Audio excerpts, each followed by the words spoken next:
Harvard versus Yale is the longest, best college football rivalry in the country. We really don't like each other. Honestly, it probably means everything. To win it is a huge deal for our program. November 13th, 1875. That was the day that Harvard and Yale first met in a game of football, except back then it was played under rugby and soccer rules. Well, today marks the 135th edition of what they call the game, except it's going to be a little bit different, played here at the historic Fenway Park.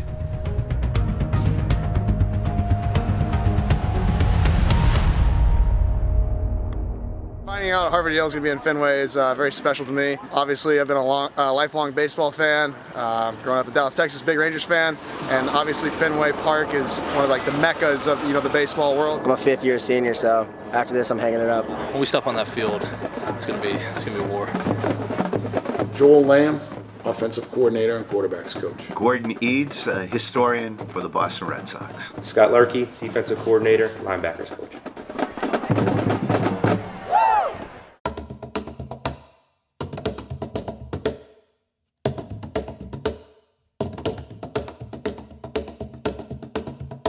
In the 1960s, the Boston Patriots, the predecessors to today's New England Patriots, played at Fenway Park. And the Patriots owner, Bob Kraft, first came here as a child to see the Patriots play, and that's what sparked in him the desire to one day own a football team. Imagine that.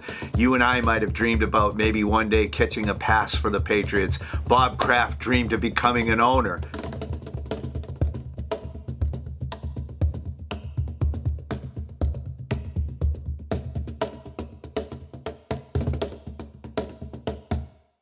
I think they're just curious about what the actual game day atmosphere is like.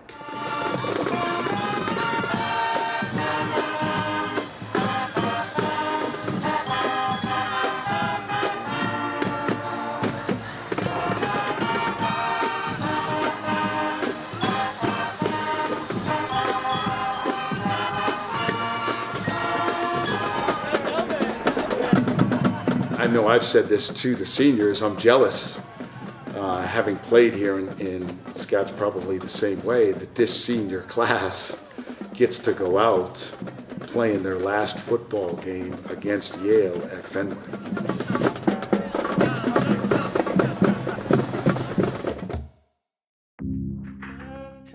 This year is the 50th anniversary of one of the great sporting events in New England sports history, the Harvard-Yale game. It was a year that Yale was a juggernaut. Calvin Hill, who later went on to play for the Dallas Cowboys and Washington Redskins, was their star running back.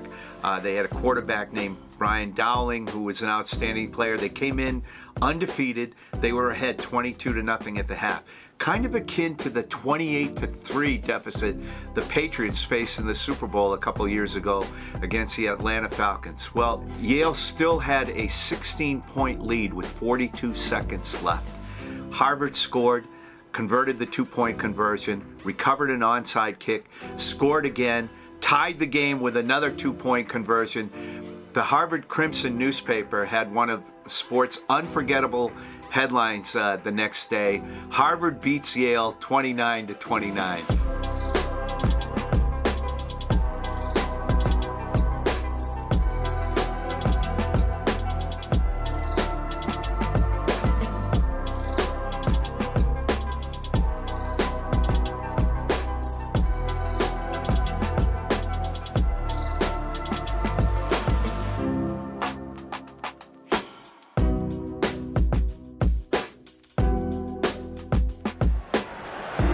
It looks as though Harvard are going to claim their 60th victory in this series. Yale still hold the lead with 67.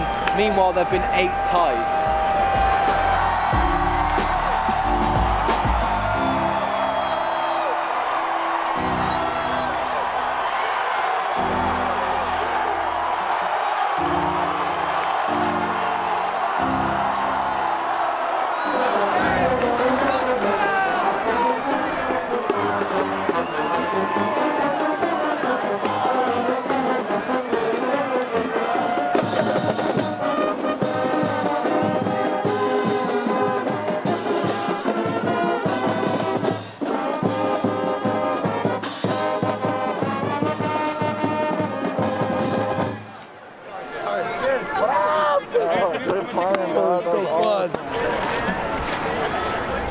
boy.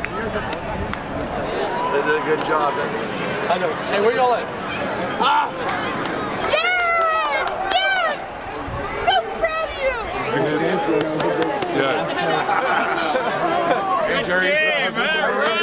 You guys played so well, Peter. I can see you staying bonito. Come on now. 1, 2, 3. We have a sign in the locker room about beating our next opponent, so that always in the off season has Yale. You get an opportunity to play in a, what is labeled a big time national game, national TV exposure, and it is a lot different from that standpoint than our other games.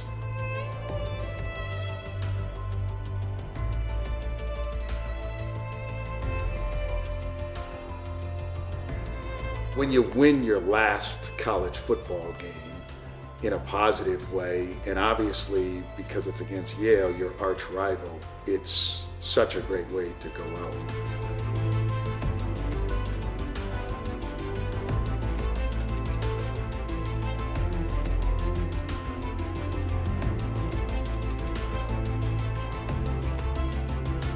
A rivalry that goes back as far as this one is really special. So beating Yale, especially as a senior, is something that I'm going to remember for the rest of my life, and I know my teammates will as well. And we also know that we can come back to this event every single year and cheer on Harvard, and the Yale kids can come back and cheer on Yale, and that's just all part of the tradition. So I'm really excited, not just for today, but for the future Harvard-Yale. So it's awesome.